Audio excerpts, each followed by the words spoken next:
Yeah, g'day. Yeah, we're from CURLYS Jules. My name's Aaron. I'm the guitar player. And sitting with me, we've got JEL. I do the singing. We've got a single coming out very soon, which is called Criminal, and hopefully you'll get your ear holes around that within the next month or next few weeks even. So looking forward to shoving it right at you. Beautiful, guys, shoving it right at you. That's such a typical Kiwi thing to say. Shove it right up you. How you doing today? Yeah, we're good, eh? Yeah, we just had a show this weekend, which is really fun. We did a Halloween gig, so all the punters and the in the crowd, and we all dressed up on stage as well. So it was epic, man. So we're pretty tired from it. It's a late night. Anything past 9 o'clock's pretty much a late night these days, but this was like a 3 a.m. so we're getting right in there. Tell me about it. I'm falling asleep before the girls watching movies at night times now. It's almost criminal. It's like this song says, it's almost criminal. Here you go, darling. Yep, that's how it rolls.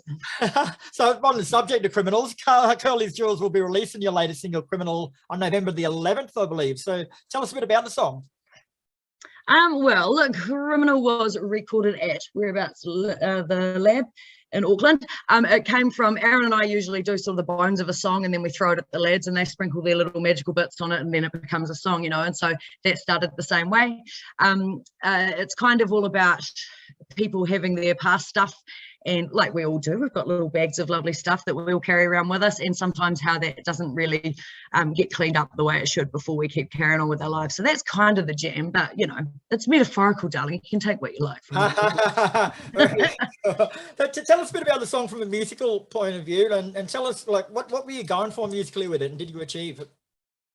Yeah, well, we kind of, you know, we like sort of that heavy sort of, you know, music, obviously. That one of the main influences that we've had has been like the 90s grunge scene. So we sort of started off with that main riff, which was, I don't know, so that sort of Pearl Jam kind of vibe, and then we kind of like to bring the songs down in the verses and have them nice and like real chill for JEL's vocals to really push through. But we were lucky enough to have our producer who's worked with like the Manic Street Preachers, Bullet with My Valentine. He's a great percussionist, and he put in some really cool kind of like percussion, sort of like belly dancing kind of stuff, which is really cool. I noticed that. That was a nice little touch.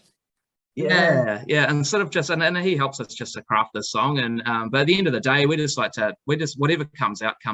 We We don't really go for any, like, we don't try to be anything in particular either. We've just kind of got a CURLYS thing that comes together, and well, most of the time, you know, and so for the good ones, like, it comes together. But yeah, you know, so we've got our own kind of flavor that we shovel on things, but yeah, we've definitely got our main influence, that's all four of us, has definitely come from the grunge movement. We all got a lot of different love, but that's definitely the one that started us off kind of going, oh yes, we feel that. So yeah, then we just curlify it and see how it goes after that. So it definitely shines through. Like if I had to sum it up, it's just a classic old school rock song. That's all, which you don't get very often these days. That's what we love, so that's awesome. Thanks. Oh, so you mentioned the song talks about the harsh challenges people deal with when facing past traumas, as you say, but is it written from a personal experience or is it more generic? I think all of the stuff that, like, as a songwriter, as far as a lyricist, which I do all of for CURLYS, it kind of always comes from past experience with yourself from some degree, or to some degree, I think, but it comes from everyone's stories, you know. It's everyone's had shit that's happened in their life that they're not super excited about, but you know, we've all got it, but we try and deal with it the best we can, and it's all about trying to move forward from that. So I guess kind of personal experience, but also a mixture of everyone else as well. Yeah. And does it offer any solutions? Does it tell us how to get rid of that stuff, or is it? I wish, man, if I knew the answer to that. Like, I may not have any lyrics left. So true. Yeah. The song comes with a lyric video too, which is actually quite powerful for this song. Like, a lot of times lyric videos just look like an afterthought, but this one is it gives you time to read and digest the lyrics, and you actually get to feel the song a lot more. So was it intended like that? Yeah, it was. Like, normally with our previous singles, we do full-on music videos, you know, where we're playing, there's sort of that real visual aspect or a story going through it. But for this one, we kind of felt that we couldn't think of something which would really give that real heavy impact to that song, and a friend of ours, we pitched sort of the idea to him to do a video for us, a lyric video, and he came back with this idea about that brick wall, about pushing through that brick wall and all the fireworks coming out of that brick wall, and that sort of really, I think, told the story of what the song was intended. And yeah, so I think that's sort of the main sort of vibe of why we did it. And we hadn't done one before, so you got to change it up, right? You got to keep shit interesting. You've got to make sure you spell the words right. Yeah, true. Yeah. Our friend Diddy Maharaj is a legend, and he did that one. So yeah, and he's in a band himself, so he understands. He knows what it's like to make sure it comes across. So legend. Yeah, cool. And you've already released a few singles previously. So how does this one differ musically to the other 3 or 4 you put out? How many have we put out? I think we've had 5 singles so far. Yeah, and we did an EP previous to that as well. Yep. Which had a couple of songs, which we released off that. But sort of the songs that we have released will be featuring on it's our debut album, which is coming out next year, which obviously will include Criminal. We've got another single coming after that. Yeah, so we're really excited that we can sort of make a home for all of the songs that we have released. Yeah, and they all kind of the same vein where it comes to musically how they roll, I guess. Like, as I say, we've come into it with and put our own CURLYS stuff on it. Our producer's a legend, and he doesn't so much change how songs go, but he gives us a little different angle to look at it from, you know what I mean? And in that way, I think it's kind of evolved and moved along really nicely. And hopefully you'll see that in the album, that it does move along nicely, but they all fit together, you know what I mean? It's nice to kind of feel like we have our own sound, and it's pretty specific to us, I think. So yeah, it's got to evolve, but certainly they should all fit as part of the pieces of the puzzle of the album, we hope. Right. And would you say that Criminal's a good sonic representation of what to expect from the album? Oh, for sure, I'd say so. Yeah. A lot of what we've got going on, not that it's a diva moment, but it does like to feature a bit of vocal and make that quite prominent in the recording. I don't have a problem with that personally. I think that's a great idea. But yeah, so it's certainly all of our songs really, it's the vocals have sat very prominent in it, and I think that is because we like to tell a story, and so, like, however that sits within our music, it's all got to make sure that it fits into the story from the musical perspective as well as the lyrical perspective, you know. So I think it sits nicely within all of that stuff. And have you got a title for it yet, or are you keeping that under wraps? Well, we're thinking we might have it self-titled, just because that's who we are. It's CURLYS JELs. This is our first major album, so let's just like push that out as that is who we are. So that's where we're thinking at the moment. It might change, but it's a strong statement. Like, a lot of bands say that you're their second, third, or fourth album to have a self-titled one, but I always say to them, like, why is now the right time to put your name to the album? And if you're 100% happy with it and you think it fully represents the band, there's no reason why you can't have your first one. Yeah. And we want them to remember our name, honey. We don't need them to be remembering a random word that we put on an album. You know, as delightful as that is, I find it more important to listen to what the band's name is. So there you go. You know, we put it right out there. We've just named it. It's self-titled. Exactly, man. The CURLYS JELs have been around for around a decade now. So how come you're only just now releasing your first album? Yeah, I think it's growing for us. Like, in the early days, we started out, JEL and I, just as doing acoustic sort of work, and then it sort of evolved into a full band, with Andy and Corey on board to make it into that full fat rock sound, basically.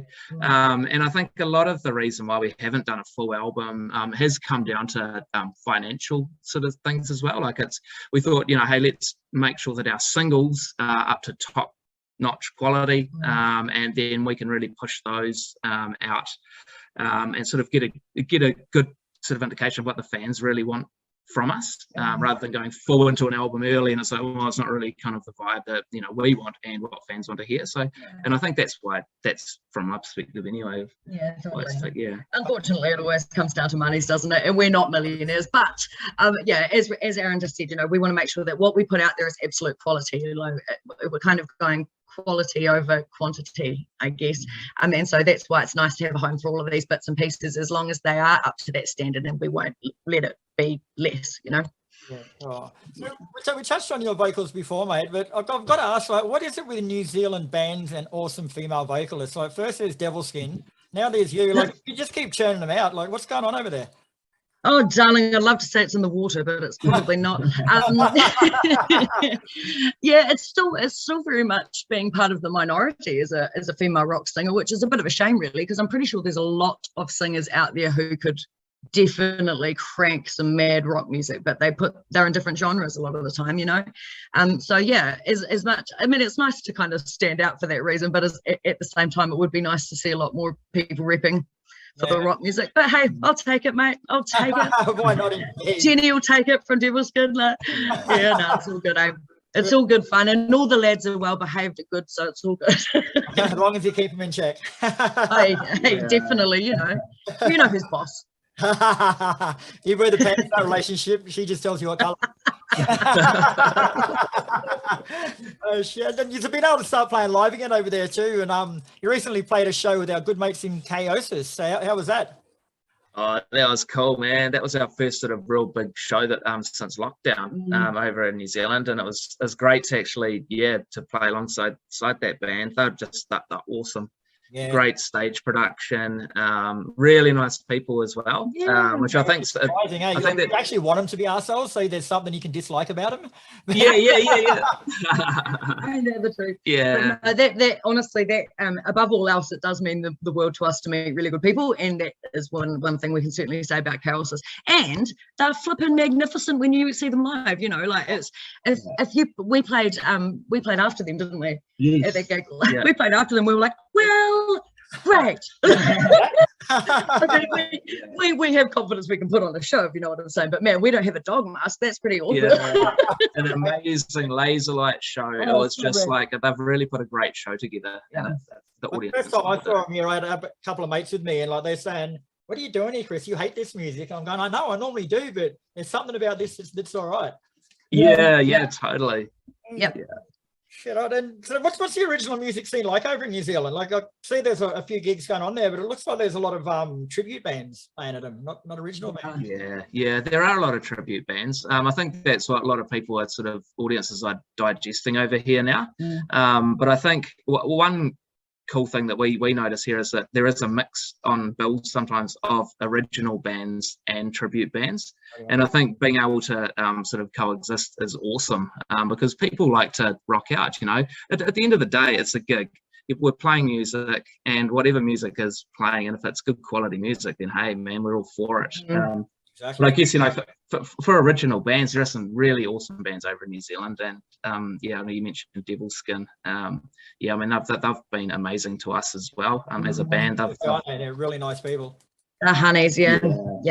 And I mean we love it over here, you know. And obviously one day we'd love to come over and see you guys and do a show over in Australia. That's one of our bucket list items. Well, let me know when you're looking at coming over, and I'll help out any way I can. Oh, thank you, darling. We'll get the diaries out. Get a diary, give me a rough time frame to work with, and we'll see what we can do. Oh, I love your work, darling. Yeah, for sure. I mean, and that is the thing with the scene as well. As I said before, there's a lot of a lot of good people. And lots of people who are wanting to make it work. And especially since lockdown, like you guys would have found that people are like, if we're managing to get ourselves out of hibernation a little bit, people just want to go out and see good stuff happen and move their bodies around and wiggle about and have a good time, you know. And you know, the drinking scene's kind of changed a little bit over here as well, and I'm sure it has in other countries, but it's changed. The scene's quite changed in that way.